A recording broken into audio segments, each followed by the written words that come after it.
नमस्कार स्टूडेंट्स, मैं नीरज अग्निहोत्री स्वागत करता हूं आपका हमारे चैनल अक्षरा एजुकेशन सेंटर में। ये जो हमारा आज का वीडियो है ये मैं स्पेशली लेकर आया हूं 9th क्लास के उन बच्चों के लिए जिन्होंने अभी तक अपनी पढ़ाई स्टार्ट नहीं की है और first chapter matter around us उसे वो लिख चुके हैं या समझ नहीं पाए हैं उनके लिए। तो इस चैप्टर में मैं पूरे के पूरे फर्स्ट चैप्टर के बारे में कि मैटर क्या है, types of matter, solid liquid gases क्या हैं, इनकी प्रॉपर्टीज़ क्या हैं, ये सारी चीज़ें जो हैं आपको एक्सप्लेन करूँगा। तो ध्यान से समझिएगा। और इस चैप्टर से रिलेटेड मैं आपसे 4 क्वेश्चन पूछने वाला हूँ जो कि बीच बीच में जो चीज़ें मैं एक्सप्लेन करूँगा आज की वीडियो में उन्हीं से होंगे वो क्वेश्चन, और उनके आंसर आप मुझे कमेंट के थ्रू दे सकते हैं। तो ध्यान से देखिएगा, लास्ट तक देखिएगा।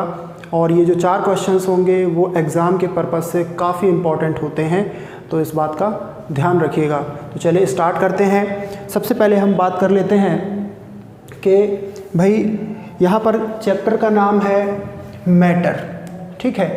तो मैटर के बारे में ही पहले हम बात कर लें कि मैटर क्या है। अब मैटर तो हम किसी भी ऑब्जेक्ट को बोल सकते हैं, है ना। मतलब ये मार्कर है, ये भी एक मैटर है। ये जो मैंने स्पेक्टिकल लगाया हुआ है ये भी एक मैटर है। ये जो आपको वाइट बोर्ड दिख रहा है ये भी एक मैटर है। एवरीथिंग इज़ मैटर, है ना। लेकिन अब मैटर के बारे में 2 थ्योरीज सुनने को मिलती हैं। पहली थ्योरी ये कि भाई मैटर जो है यानी कि एक ऑब्जेक्ट जैसा है वो वैसा ही रहता है, उसके पार्टिकल्स, उसके कंस्टिट्यूएंट्स के बारे में हमें कोई अता पता नहीं है। अब हो गया। दूसरी थ्योरी हमें ये देखने को मिलती है कि कोई भी मैटर होगा, कोई भी ऑब्जेक्ट होगा, वो बहुत छोटे छोटे पार्टिकल से मिलकर बना होगा, ठीक है ना। अब इन दोनों में से कौन सी सही है ये हमें पता नहीं। भाई हमने बोला पहली थ्योरी ये कहती है कि ये एक मार्कर है, ये मार्कर कंटिन्यूअस है, मतलब ये जैसा दिख रहा है ये वैसा ही है, इसे किसी और चीज़ को मिलाकर नहीं बनाया गया है, ये जैसा था ये वैसा ही मिला है हमें। जबकि दूसरी थ्योरी ये कहती है कि ये जो मार्कर है ये अदर छोटे छोटे पार्टिकल से मिलकर बना है। तो इन दोनों में सही क्या है, ठीक है ना। तो हम इसके लिए एक एक्सपेरिमेंट करते हैं। ये एक्सपेरिमेंट ऐसा है कि हम एक गिलास में पानी लेते हैं, उस पानी में या तो हम नमक घोलें या तो हम शक्कर घोलें। अब नमक या शक्कर घोलने के बाद हम देखते हैं कि वो जो सॉल्ट या शुगर हमने मिक्स की है वो पूरे तरीके से डिफ्यूज़ हो जाती है, डिज़ोल्व हो जाती है वाटर में, ठीक है ना। तो वाटर में अगर वो शुगर और सॉल्ट डिफ्यूज़ हो रही है, डिज़ोल्व हो रही है, तो उसका कोई तो रीज़न होगा, है ना। क्योंकि आप देखिएगा कि एक गिलास पानी है और उसमें आपने इतनी करीब शक्कर शुगर जो है यदि आपने मिक्स की तो वो उतनी शुगर जो है वो कहाँ चली गई, उसमें मिक्स हो गई बट कहाँ चली गई वो शुगर, है ना। हम कहेंगे घुल गई, बट कहाँ घुल गई, है ना। तो होता ये है, थोड़ा सा हम इसको अच्छे से समझ लेते हैं। ये हमने वाटर लिया, ये वाटर के पार्टिकल्स हैं, ठीक है ना, छोटे छोटे पार्टिकल्स हैं ये वाटर के। इस पूरे ग्लास में वाटर के पार्टिकल्स फिल्ड हैं। अभी मैं केवल इतना ही बना रहा हूँ 2 लाइंस। अब हमने इसमें शुगर मिक्स की, है ना। जैसे जैसे हम शुगर को डिज़ोल्व करते जाते हैं उसमें शुगर मिक्स होती जाती है। अब शुगर गई कहाँ, तो शुगर जो है इन पार्टिकल्स के बीच में जो है वो मिक्स हो जाती है। जहाँ जहाँ उसको खाली स्पेस दिखता है, जहाँ जहाँ उसको एम्प्टी स्पेस दिखेगा इन वाटर पार्टिकल्स के बीच में, वहाँ वहाँ वो जो शक्कर के जो शुगर के पार्टिकल्स हैं वो जाकर वहाँ सेट हो जाते हैं। और ये सेट होने के बाद एक सॉल्यूशन बना लेते हैं, है ना। वाटर में जब आप शुगर को डिज़ोल्व करते हो तो एक सॉल्यूशन बन जाता है। तो ये है कि मतलब कोई भी पार्टिकल जो है, कोई भी मैटर जो है वो छोटे छोटे पार्टिकल से मिलकर बना है, ये हमने देखा। अब जैसे कि हम मार्कर की बात कर रहे थे, तो भाई मार्कर जो है, मार्कर किससे बना है आप देख रहे हो, प्लास्टिक का बना हुआ है। तो प्लास्टिक भी छोटे छोटे प्लास्टिक के पार्टिकल से मिलकर बना है। तो मतलब यहाँ पर जो सेकेंड थ्योरी जो हमें देखने को मिलती है वो करेक्ट है कि जो मैटर है वो छोटे छोटे पार्टिकल से मिलकर बना है। अब यहाँ पर इस चैप्टर में क्वेश्चन आंसर आप लिख चुके हैं, नो डाउट। हाँ, लेकिन एक चीज़ और है कि मैं जो चीज़ें एक्सप्लेन कर रहा हूँ आपको इस पूरे चैप्टर में, कोशिश करूँगा कि आज पूरा चैप्टर आपको एक्सप्लेन कर दूँ एक वीडियो में। तो जो चीज़ें मैं आपको एक्सप्लेन कर रहा हूँ उसमें मैं कुछ डेफिनेशंस क्लियर करूँगा, कुछ क्वेश्चंस क्लियर करूँगा, कुछ थ्योरीज़ क्लियर करूँगा इस चैप्टर से रिलेटेड। तो जो थ्योरीज़ इम्पॉर्टेंट हैं वो मैं आपको खुद ही हिंट करूँगा इस वीडियो में, तो वो थ्योरीज़ आपको कॉपी में लिख लेनी है ना। क्योंकि हम अभी जो 9th में है, तो 9th में हम ऐसा पढ़ने वाले हैं साइंस को कि हमारे 10th तक, 11th 12th तक, जहाँ तक हम चढ़ते हैं, जितनी क्लास तक हम पढ़ते हैं वहाँ तक हमें काम आती है। और जब हम बड़ी क्लासेस में पढ़ाने जाते हैं तो मेरी पूरी कोशिश ये रहती है कि मैं चैप्टर के अंदर जितनी इंपॉर्टेंट चीज़ें हैं वो सारी की सारी स्टूडेंट्स को समझाऊं और लिखवाऊं भी। क्वेश्चन आंसर्स बात ठीक है, लेकिन हम जब बड़ी क्लासेस में जाते हैं, बोर्ड क्लासेस में जाते हैं मेनली, तो हम केवल क्वेश्चन आंसर्स को लेकर नहीं चल सकते। चैप्टर्स के बीच में जो चीज़ें दी हुई हैं उन्हें भी समझना ज़रूरी होता है। तो यहाँ जो भी इम्पॉर्टेंट चीज़ें मिलती हैं वो मैं आपको खुद ही हिंट करूँगा। वो आपको, यदि क्वेश्चन आंसर्स में वो चीज़ नहीं समझाई गई है, नहीं बताई गई है, तो आपको उसे लिख लेना है। इतना आप ध्यान रखें, ठीक है। तो चले हम आगे बढ़ते हैं। अब जो मैटर के पार्टिकल्स हैं उनकी कैरेक्टरिस्टिक्स क्या क्या होती हैं। कैरेक्टरिस्टिक्स मतलब कि भाई विशेषताएं जिसे हम बोलते हैं। तो कैरेक्टरिस्टिक्स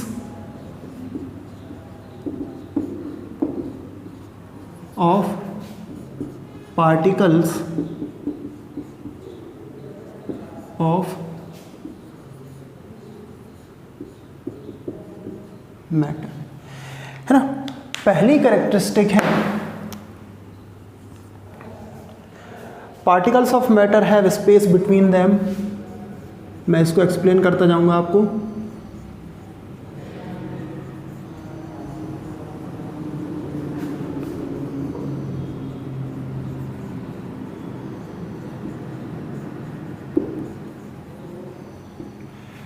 मतलब पहली कैरेक्टरिस्टिक ये कहती है कि भाई जो मैटर के पार्टिकल्स हैं उन पार्टिकल्स के बीच में स्पेस होता है। बिल्कुल होता है, मैंने अब भी आपको समझाया था कि जो मैटर है, कोई भी ऑब्जेक्ट, मतलब हम अभी वाटर की बात कर रहे थे, हम वाटर में शुगर क्यों मिक्स हुई है, क्योंकि वाटर के जो भी पार्टिकल्स हैं उनके बीच में कहीं ना कहीं थोड़ा बहुत स्पेस बचा है, जिस कारण से वो जो शुगर के पार्टिकल्स हैं वो उन स्पेसेस में जाकर फिल हो गए हैं, है ना।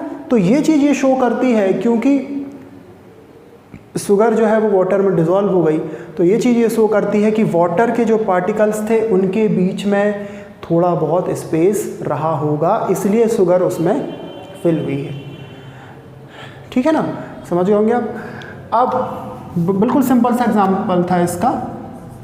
सेकेंड हम देख लेते हैं। सेकेंड है particles of matter are continuously moving.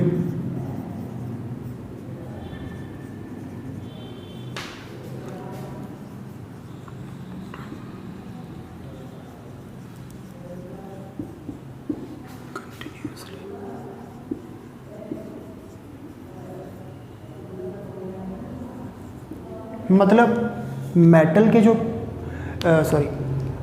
के जो पार्टिकल्स हैं वो कंटिन्यूसली मूव करते रहते हैं। मूव करते रहते से मतलब ये नहीं है कि वो जो पार्टिकल्स हैं वो अपनी जगह छोड़ देते हैं, ऐसा नहीं है। वो उस मैटर में बने हुए हैं, लेकिन वो पार्टिकल्स मूव करते हैं जब मैटर मूव करता है। ठीक है ना, जैसे हम वाटर की एग्जांपल ले रहे हैं तो वाटर को ही समझ लेते हैं। आपने देखा कि वाटर को हमने ग्लास से कहाँ पर फिल कर दिया, मान लीजिए अदर अनटेंसिल में हमने उसको फिल कर दिया, मान लीजिए ग्लास से हमने उसको थाली में, कटोरी में, कहीं और जाकर ले जाकर हमने रख दिया, तो हम क्या देखते हैं कि वो जो मैटर के पार्टिकल्स थे वो मूव हो गए, वो उस पर्टिकुलर अनटेंसिल यानी ग्लास से वो कहाँ चले गए, दूसरे बर्तन में चले गए। तो यहाँ पर जो पार्टिकल्स थे उनके मूवमेंट के कारण जो वाटर था उसने अपना शेप भी चेंज कर लिया, है ना। तो ये चीज़ है, ये चीज़ क्या देखने को मिलती है हमें इसमें, particles of matter are continuously moving, मतलब कंटिन्यूसली मूव होते रहते हैं मैटर के पार्टिकल्स। फिर थर्ड प्रॉपर्टी है, और ये प्रॉपर्टीज़ काफ़ी इंपॉर्टेंट है, हालांकि लिखा है हमने लेकिन समझने के पर्पज़ से भी काफ़ी इंपॉर्टेंट है। The particles of matter attract each other.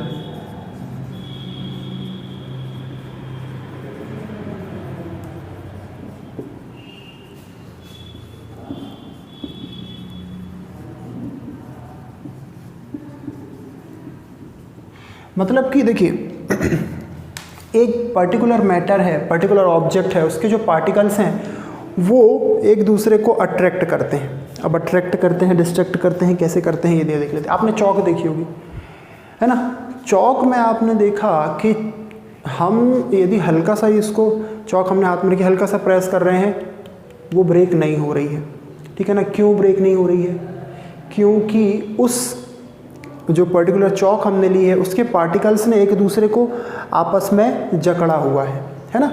तो जब तक हम थोड़ा थोड़ा फोर्स उस पर अप्लाई करेंगे तब तक वो जो चौक के पार्टिकल्स हैं वो एक दूसरे को जिस फोर्स से अट्रैक्ट किए हुए हैं वो नहीं छोड़ेंगे, तो चौक नहीं टूटेगी। लेकिन हम जैसे ही उनके फोर्स, वो जो पार्टिकल्स हैं उनके बीच में जो फोर्स लगा हुआ है, जितने फोर्स से वो चिपके हुए हैं उससे ज़्यादा फोर्स लगा देते हैं तो वो जो पार्टिकल्स है वो अलग अलग हो जाते हैं। इसका मतलब है कि चौक जो है वो टूट जाती है, ठीक है ना। तो कोई भी मैटर हो, जैसे ये मार्कर की बात कर लें हम, इसके जो छोटे छोटे पार्टिकल्स हैं उन्होंने एक दूसरे को बिल्कुल एक अट्रैक्ट किया हुआ है, एक फोर्स के थ्रू जो है अट्रैक्ट किया हुआ है, एक फोर्स के थ्रू वो सारे आपस में जुड़े हुए हैं।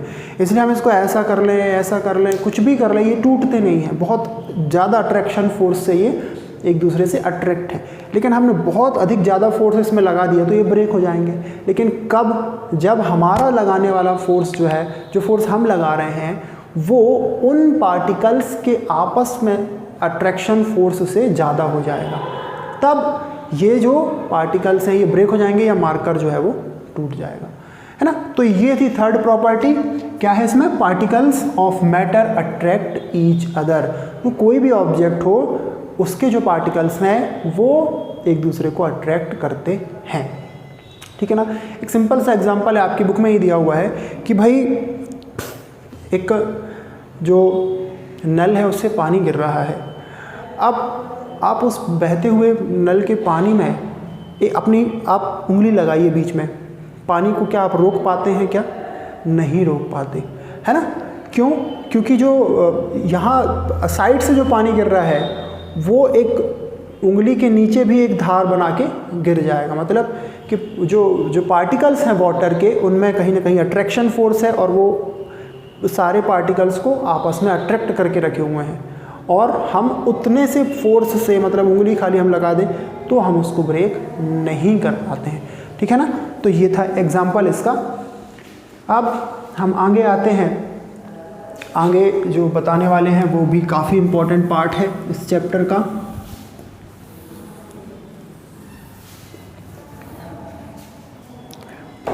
States of matter.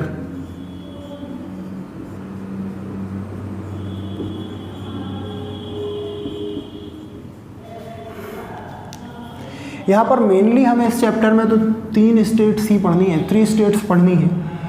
First one is solid, second one is liquid and the third one is gas, ठीक है। Solid, liquid and gas. अब सॉलिड, लिक्विड और गैस यदि हम समझना चाहें, समझाना चाहें तो बिल्कुल इजी है। हम कैसे समझ सकते हैं इसको? पहले हम एग्जांपल देख लेते हैं। देखो हम सॉलिड की बात कर रहे हैं तो ये मार्कर, ये सॉलिड है, ठीक है ना। हम लिक्विड की बात कर रहे हैं तो मिल्क है, वाटर है, ये लिक्विड फॉर्म में होते हैं। फिर गैस की हम बात करते हैं तो जो परफ्यूम हम यूज़ करते हैं, जो ऑक्सीजन हम इनहेल करते हैं, जो कार्बन डाइऑक्साइड हम एक्सक्रीट करते हैं, ये सारी की सारी जो गैसेज हैं, ठीक है ना। अब इनकी थोड़ी सी हम प्रॉपर्टीज़ देख लेते हैं। देखिए आप एक चीज़ देख रहे हैं कि सॉलिड जो है ये सॉलिड है ना, ये हार्ड है। अब हार्ड क्यों है ना। हार्ड होने का कोई तो रीज़न होगा। तो होता ये है कि जो सॉलिड्स हैं हम एक डायग्राम बनाते हैं, तीनों के लिए हम एक डायग्राम बनाते हैं। छोटा छोटा डायग्राम बना लेते हैं, बहुत बड़ा नहीं, तो टाइम लगेगा फिर एक्सप्लेन करने में।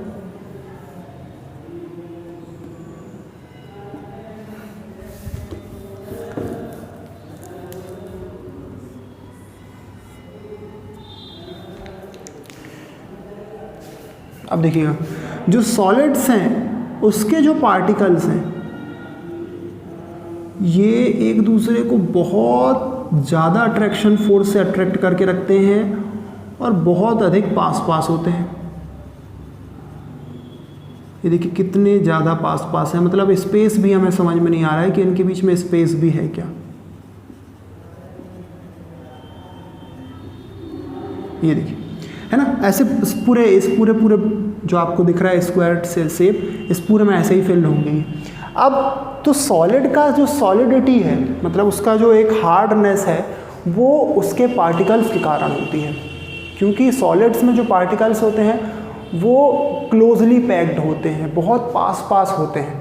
इस वजह से इनका पास पास होना सॉलिड को हार्ड बनाता है। ठीक है, अब हम बात करते हैं लिक्विड की। लिक्विड मतलब वाटर और मिल्क जो भी हैं, इनके जो पार्टिकल्स हैं इन कंपैरिजन टू सॉलिड थोड़ा सा दूर होते हैं। ये देखिए आपको गैप दिख रहा है, यहाँ पर बिल्कुल गैप नहीं है ना। तो क्योंकि लिक्विड के पार्टिकल्स के बीच में गैप होता है, इसलिए उनका शेप जो है वो चेंज किया जा सकता है। ठीक है, वाटर को क्या करते हैं हम, ग्लास में लेते हैं, उसका शेप ग्लास के जैसे हो जाता है। हमने उसको कप में डाला, वो कप के जैसे होगा। हमने उसको कटोरी में डाला, वो कटोरी के जैसे हो गया। तो मतलब ये है कि हम उसका शेप तो चेंज कर सकते हैं, इसका लिक्विड का।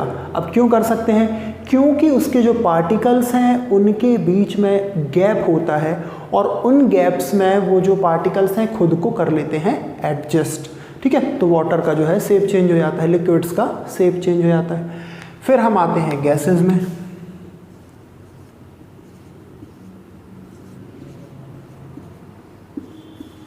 तो भाई गैसेस में आप देख रहे हो पार्टिकल्स बहुत दूर दूर हैं। अब इसका रीज़न क्या है, अब गैस में जो कोई भी गैस हो उसके जो पार्टिकल्स होते हैं वो इतने दूर दूर होते हैं, उनके बीच में अट्रैक्शन फोर्स इतना कम होता है कि वो बहुत जल्दी एक बहुत बड़े एरिया को कवर कर लेते हैं। अब कैसे कवर कर लेते हैं, आपने देखा होगा जैसे ही आप परफ्यूम लगाते हो या अगरबत्ती कहीं जल रही है, तो जैसे ही वो अगरबत्ती जल रही है या परफ्यूम आप किसी ने डाल दिया, तो आप थोड़ा दूर खड़े हुए हो या ज़्यादा दूर भी खड़े हुए हो तो आपके पास कुछ ही सेकेंड में वो जो स्मेल है वो पहुंच जाती है। तो ऐसा क्योंकि जो गैस के पार्टिकल्स हैं उनके बीच में अट्रैक्शन बहुत कम है, उनकी काइनेटिक एनर्जी बहुत ज़्यादा है, मतलब उनकी जो गति करने की स्पीड, उनकी जो मूव होने की स्पीड है वो बहुत ज़्यादा है। काइनेटिक एनर्जी मैं आपको आगे एक्सप्लेन करूँगा, है ना। तो इस वजह से जो गैसेस होती हैं वो बहुत फ्रीली अपने एनवायरनमेंट में मूव कर पाती हैं। क्यों, क्योंकि उनके पार्टिकल्स काफ़ी दूर दूर होते हैं, उनके बीच में अट्रैक्शन फोर्स ही नहीं होता। अभी अट्रैक्शन फोर्स क्या है, मान लीजिए मेरे साथ कोई खड़ा हुआ है, अब मैंने उसका हाथ पकड़ा हुआ है, अब मैंने इतना तेज़ी से हाथ पकड़ा हुआ है कि वो अपना हाथ नहीं छोड़ पा रहा है, तो मतलब कि मेरे और उसके बीच में अट्रैक्शन बहुत ज़्यादा है। लेकिन हाँ, यदि मैं ढीले हाथ पकड़े रहूँ, आराम से ही हाथ पकड़ा है और वो छुड़ा लेता है और चला जाता है, तो इसका मतलब क्या कि अट्रैक्शन फोर्स बहुत कम था, इसलिए वो जो पर्सन मेरे साथ खड़ा हुआ था वो हाथ छुड़ाकर चला गया।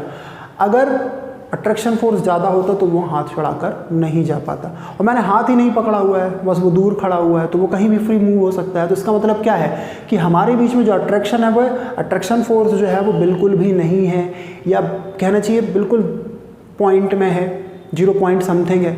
तो वहाँ पर क्योंकि अट्रैक्शन फोर्स बहुत कम है, तो जो दो पार्टिकल्स हैं उनके बीच में कोई अट्रैक्शन फोर्स ना होने के कारण वो फ्रीली अपने एनवायरनमेंट में मूव कर पाते हैं और कहीं भी बहुत तेज़ी से पहुंच जाते हैं। तो ये जो है वो गैसेस की प्रॉपर्टीज़ मैंने आपको बता दी। ठीक है, अब हम जब सॉलिड्स की बात करते हैं तो ये सॉलिड है, ये डस्टर जो है ये सॉलिड है। अब आप क्या इस डस्टर के शेप को चेंज कर सकते हो, मैंने इसको प्रेस किया, दबाया, कोई शेप में चेंज नहीं हो रहा है, मतलब जो सॉलिड्स होते हैं उनका शेप जो है वो यूनिफॉर्म होता है, उनका जो शेप है उसको चेंज नहीं किया जा सकता। और इसका जो वॉल्यूम होगा, वॉल्यूम से मतलब इसका जो वेट होगा, क्या उसको आप चेंज कर सकते हो, क्या नहीं कर सकते। इस पर्टिकुलर की बात कर रहा हूँ मैं, इसका वॉल्यूम भी हम चेंज नहीं कर सकते। और इसकी जो बाउंड्रीज होती है, बाउंड्रीज से मतलब है कि देख रहे हैं आप डस्टर दिख रहा है, ये इसकी बाउंड्रीज है, ये इसकी बाउंड्रीज है। बाउंड्रीज कैसी हैं, अलग अलग है ना। तो 3 चीज़ें हमने देखी यहाँ पर कि भाई सॉलिड्स में शेप जो है अनचेंज्ड होता है, वॉल्यूम भी अनचेंज्ड होता है, और last one is distinct boundaries.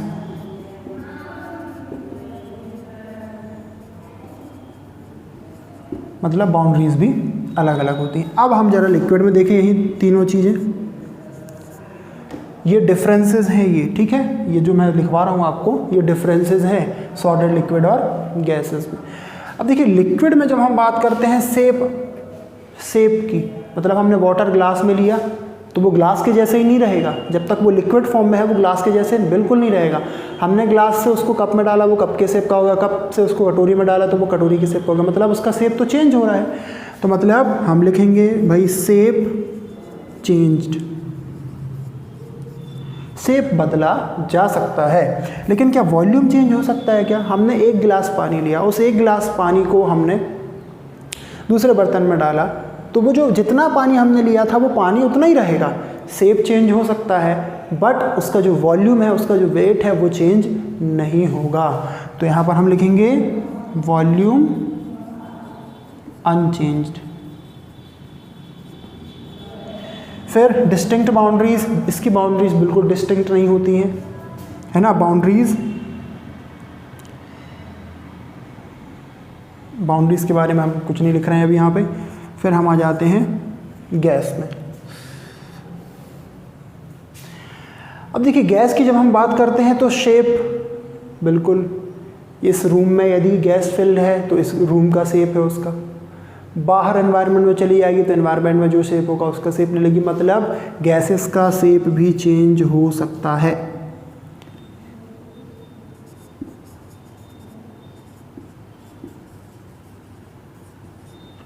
ठीक, फिर वॉल्यूम की बात करते हैं तो देखिए गैसेस का जो वॉल्यूम है उसे भी हम कम ज़्यादा कर सकते हैं। जो गैसेस हैं वो जितने कम एरिया में उनको आप कंप्रेस करोगे वो उतना ज़्यादा वॉल्यूम हो जाएगा उसका। कैसे? अब आप देखिए ऑक्सीजन के सिलेंडर्स आपने देखे हैं, है ना, या सुने होंगे। एनवायरनमेंट में ऑक्सीजन है, कोई प्रॉब्लम नहीं है, यहाँ वहाँ ऑक्सीजन के पार्टिकल्स मूव हो रहे हैं। बट अगर उसी ऑक्सीजन को हम एक सिलेंडर में फिल कर देते हैं, अब सोचिए आप, बहुत सारी ऑक्सीजन हमने एक सिलेंडर में फिल कर दी। अब कैसे फिल कर दी भाई? तो जो गैस के पार्टिकल्स हैं, क्योंकि इनके बीच में बहुत सारा गैप है, तो हम क्या कर सकते हैं, इस गैप को कम करने के लिए हम प्रेशर लगा सकते हैं। यदि हम इसके पार्टिकल्स के ऊपर प्रेशर लगाते हैं तो ये पार्टिकल्स पास पास आ जाते हैं। अब क्योंकि पार्टिकल्स पास पास आएंगे तो यदि वो इतने बड़ी जगह में घेरे हुए थे उनको हम कंप्रेस करके इतनी जगह में भी लेकर आ सकते हैं, क्योंकि उन पार्टिकल्स के बीच में गैप है ना। तो इसलिए यहाँ पर इसका वॉल्यूम भी चेंज हो सकता है।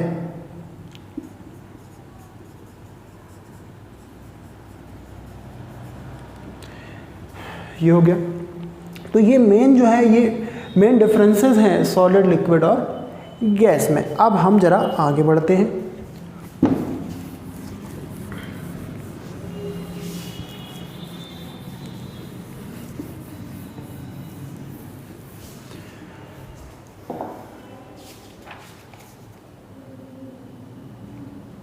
अब अगला है चेंज इन स्टेट।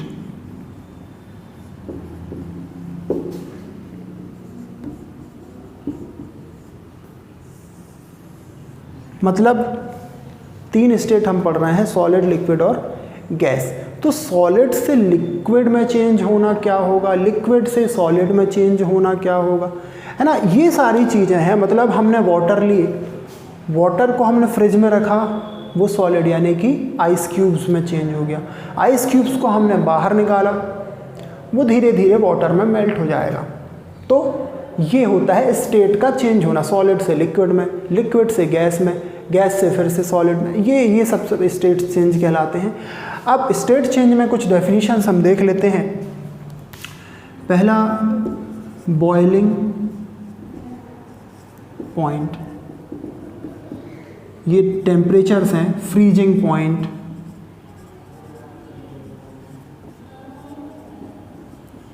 इसी को बोलते हैं मेल्टिंग पॉइंट। देखिएगा, बॉइलिंग पॉइंट का मतलब क्या होता है? बॉइलिंग पॉइंट मतलब वो टेम्परेचर जिसमें जो वाटर है वो बॉयल होने लगे। बॉयल होने लगे से मतलब है कि उसका जो वेपराइजेशन स्टार्ट हो जाए। आपने देखा होगा जब भी हम घरों में पानी गर्म करने को रखते हैं तो कुछ देर बाद जो है उस पानी से भाप बन के निकलने लगती है, वेपर्स बनने लगती है, वेपर बन के उड़ने बाहर निकलने लगती है। तो ये जो वो टेम्परेचर जिस पर जो वाटर है वो बॉयल होने के बाद वेपराइज होने लगे, उसको हम बोलते हैं बॉइलिंग पॉइंट। और ये बॉइलिंग पॉइंट होता है 100 डिग्री सेल्सियस, या इसी को हम बोलेंगे 373 केल्विन। केल्विन भी एक टेम्परेचर मेज़र करने का यूनिट है, ठीक है। 1 यहाँ पर देख लीजिए 1 degree Celsius is equals to होता है 273, 1 बोल रहा हूँ, 0 डिग्री सेल्सियस इक्वल्स टू होता है 273 केल्विन, है ना। इस चीज़ को आपको नोट कर लेना है, ये चीज़ आपको ध्यान रखनी है। 0 इज इक्वल्स टू इतना होता है तो 100 इज इक्वल्स टू, हमने 100 प्लस कर दिया। इसके क्वेश्चन किए हुए हैं, ध्यान रखिएगा। फिर फ्रीजिंग पॉइंट की बात करते हैं। फ्रीजिंग पॉइंट का मतलब है कि वो टेम्परेचर, फ्रीजिंग पॉइंट वो टेम्परेचर जिस पर जो वाटर है वो फ्रीज हो जाए, मतलब आइस क्यूब्स में चेंज हो जाए। और मेल्टिंग पॉइंट का मतलब है कि जो आइस क्यूब है वो मेल्ट होकर वाटर के फॉर्म में चेंज होने लगे, तो ये कहलाता है मेल्टिंग पॉइंट या फ्रीजिंग पॉइंट। और मेल्टिंग या फ्रीजिंग पॉइंट होता है 0 डिग्री सेल्सियस, या इसी को हम बोल सकते हैं 273 केल्विन। इनकी डेफिनेशंस आपको बुक में मिल जाएगी, वैसे तो मैंने इन जनरल आपको समझा दिया है ये, ठीक है। अब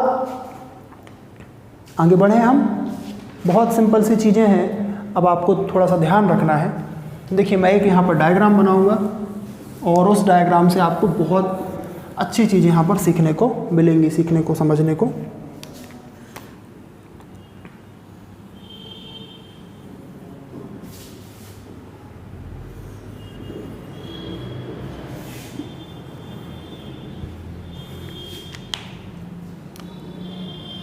यहाँ पर हमने रखा लिक्विड,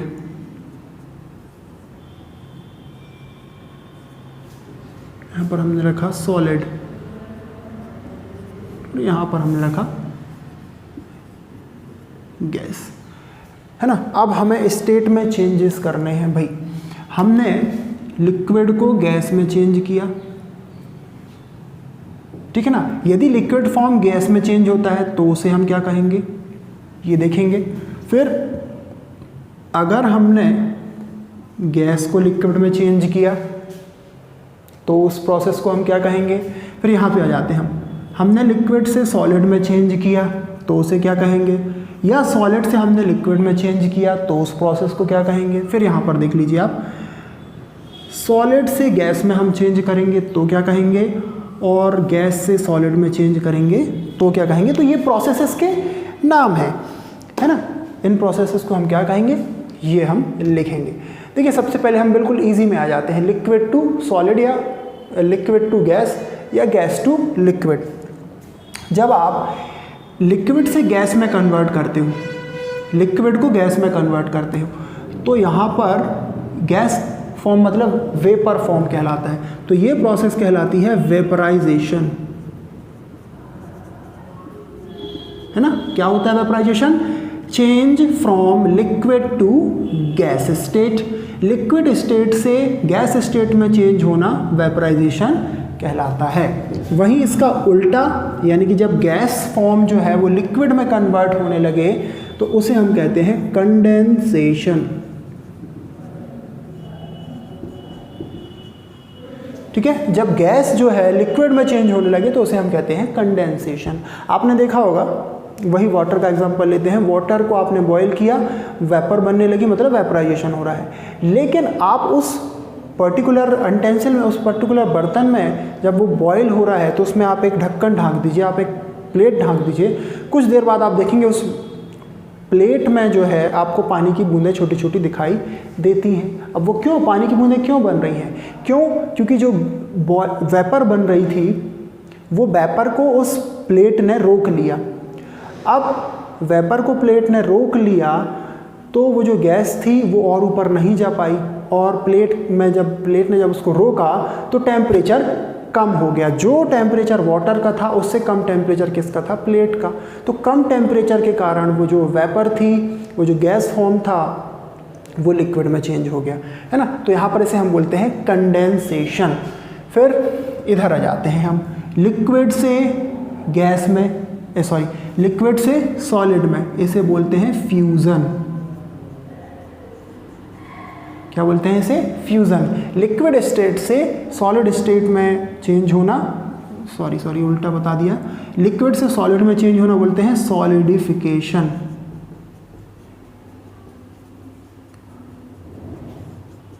और जस्ट इसका ऑपोजिट, दैट मीन्स सॉलिड से लिक्विड में चेंज होना, ये है फ्यूज़न। ठीक, तो जब लिक्विड स्टेट जो है सॉलिड में चेंज होगी तो सॉलिडिफिकेशन, और जस्ट इसका ऑपोजिट हम देखें, सॉलिड स्टेट लिक्विड में चेंज होगी तो उसे हम बोलेंगे फ्यूजन प्रोसेस, है ना, in which solid converts into liquid. फिर लास्ट यहाँ पर आप देखें, ये जो पेयर दिख रहा है आपका, सॉलिड से गैस में चेंज होना या डायरेक्ट गैस से सॉलिड में चेंज होना, इन दोनों प्रोसेस का एक ही नाम है और इसे हम बोलते हैं सब्लिमेशन।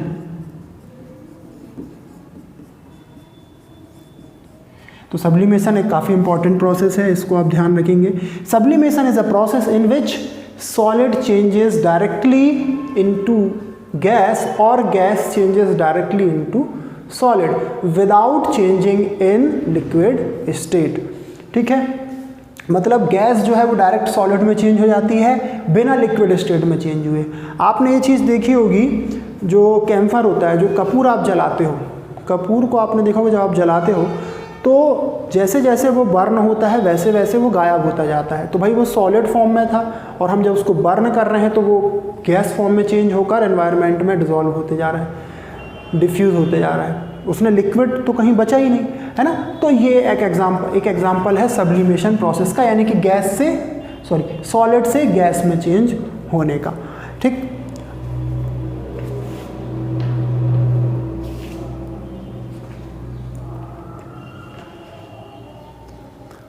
अब हम एक प्रोसेस की बात कर लेते हैं, ये आप समझ गए होंगे। एक प्रोसेस है एवेपोरेशन, जिसे हम वेपराइजेशन बोल रहे थे अभी, एवेपोरेशन।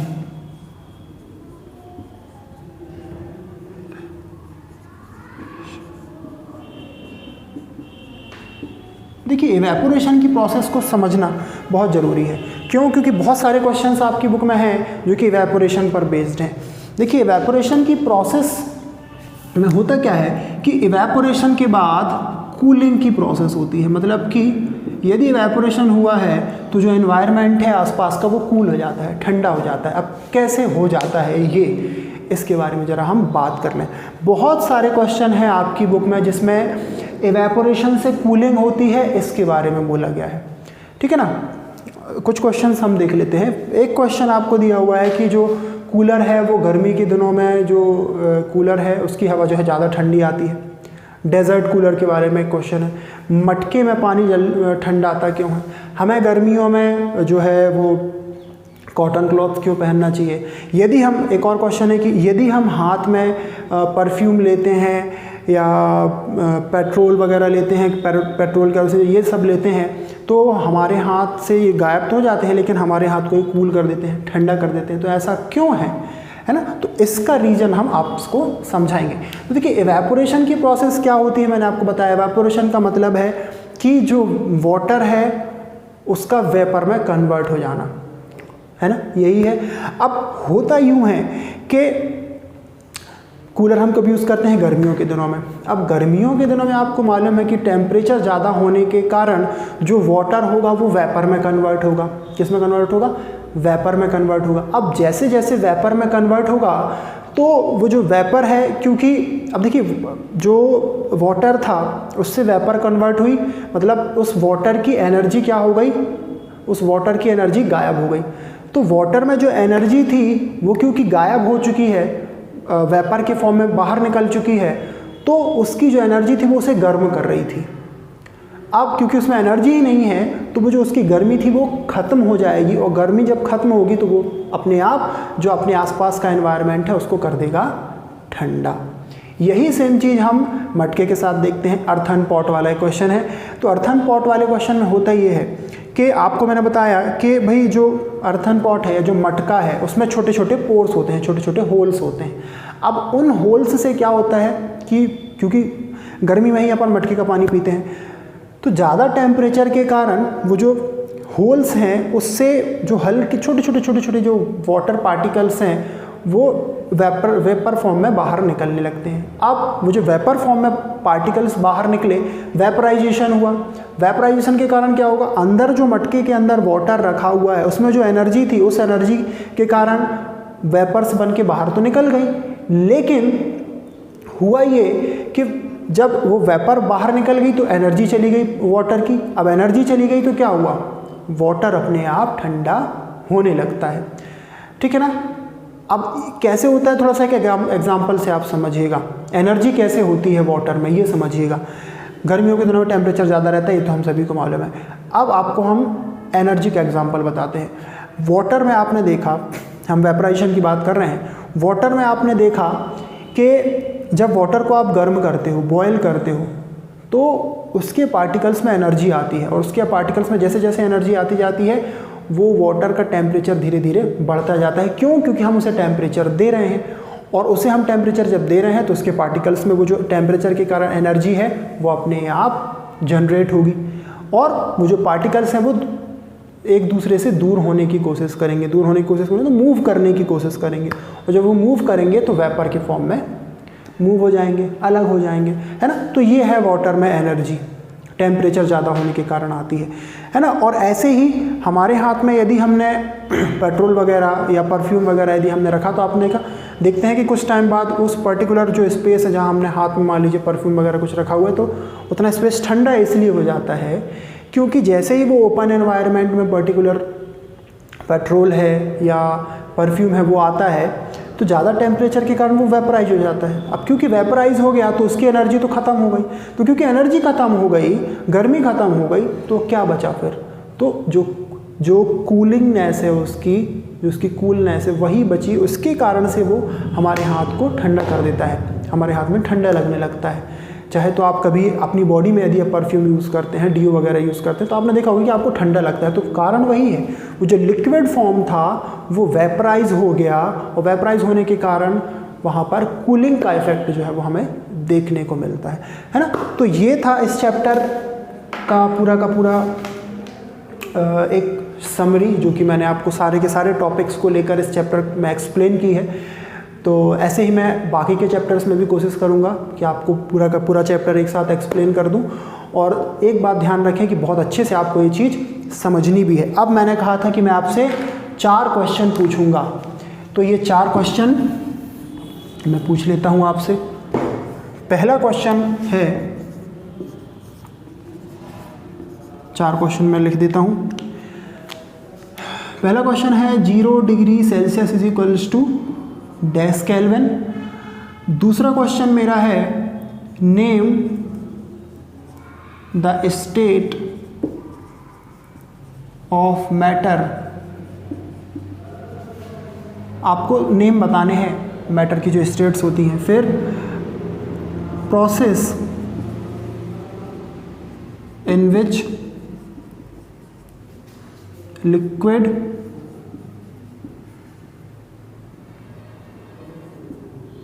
चेंजेस इनटू सॉलिड, मतलब उस प्रोसेस का नाम बताना है जिसमें जो लिक्विड है वो सॉलिड में चेंज हो जाता है। और लास्ट जो क्वेश्चन है, लास्ट क्वेश्चन है भाई इवेपोरेशन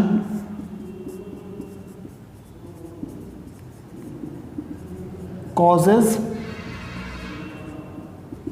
इवेपोरेशन के कारण क्या होता है, ये भी मैंने आपको पढ़ाया हुआ है। यदि आपने ध्यान से वीडियो देखा तो आपको ये चारे के चारे क्वेश्चन जो है वो बन जाएंगे, और बहुत इंपॉर्टेंट है ये, क्योंकि ऑब्जेक्टिव क्वेश्चंस में पूछे जा सकते हैं, तो इस बात का ध्यान रखें। आज के वीडियो में फ़िलहाल इतना ही।